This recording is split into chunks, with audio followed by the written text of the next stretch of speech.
Marawi City, Mapyagawi Emissions, naghahatid ng mga katotohanang balita. Ako si Nasiha Marhumsar, Ako si Sahara Maris, agos ng balitang walang kinikilingan. hatid ng boses ng kabataan. Ito ang Daluyong.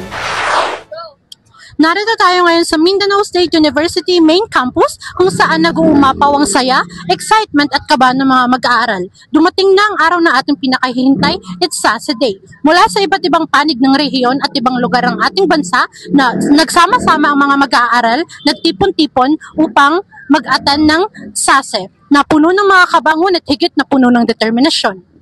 Tunay ngang damang-dama ang halong kaba at excitement ng bawat estudyanteng dumating.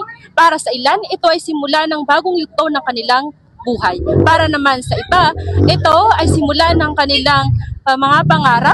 Ang SASE ay hindi lamang pagsusulit, ngunit ito ay pintuan patungo sa mas maliwanag na kinabukasan. Narito tayo ngayon upang alamin natin ang mga inspirasyon, motibasyon ng mga mag-aaral kung bakit MSU ang sinisigaw ng kanilang puso.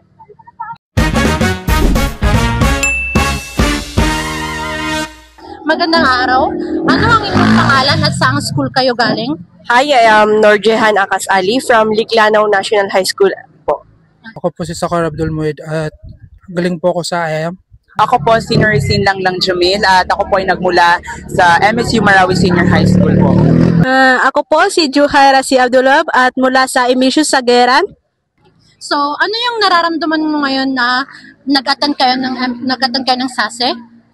Napapressure kung ano tama ba yung naisagot ko or else na kung mali ba.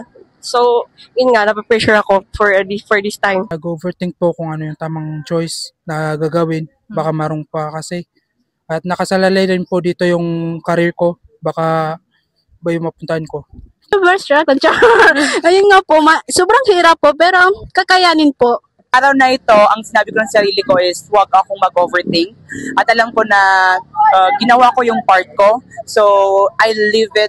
Lahat ng mga ginawa ko, efforts ko, and parang vinalue ko siya. And my mindset is that I will leave it all to God. Like, I did my job, so the rest is to God. So, yung experience, yung feel ko ngayon is like, relax na kasi natapos na yung SASE. Gaano nyo pinaghandaan or gaano mo pinaghandaan itong SASE? I spent a month studying and even though may mga programs sa school na nakafocus talaga ako sa mag-study para dito sa SASE. Mga 1 month and 1 week. Kung abot po sa preparation, it's been 4 months kami nag-review. And yun nga. So, ano yung nag-inspire sa'yo? Bakit MS yung pinili mong college? My parents po. Nag-offer sila ng mga free career, mga free lahat ng mga binabayaran, lahat-lahat.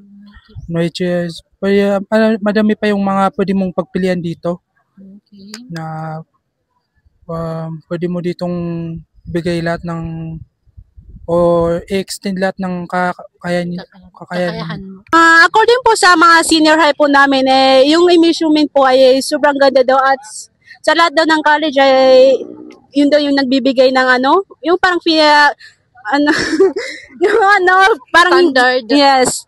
Okay po. Ang Mindanao State University kasi alam naman natin, it delivers many academic scholars and it's giving quality education to all. Accessible siya at the same time. Maganda yung quality ng education ay binibigay nito sa mga katulad ko na papasok dito. Sa bawat sagot at kwento ng ating mga examinees, kitang-kita ang kanilang dedikasyon at determinasyon. Tunay nga na ang SASE ay hindi lamang pagsusulit, ngunit isang hakbang tungo sa katuparan ng kanilang mga pangarap.